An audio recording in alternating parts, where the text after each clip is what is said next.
The Gold Coast has got lots of them, and I've seen lots of them.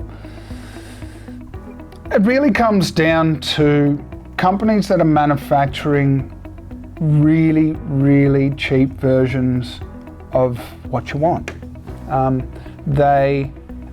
Tanks that fail prematurely, panels that rust out prematurely.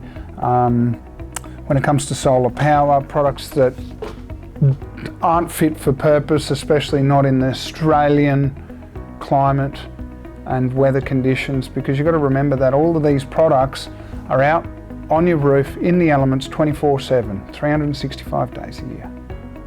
They are getting hammered in the Australian environment, especially on the Gold Coast. You've got salt air, wind, rain and extreme sun.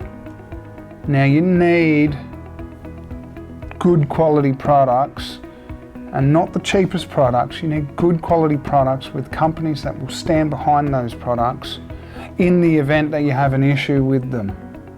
And the majority of the nightmare scenarios that I've heard about is people who have paid too much for an inferior product, and then when they've had a problem, the company no longer exists.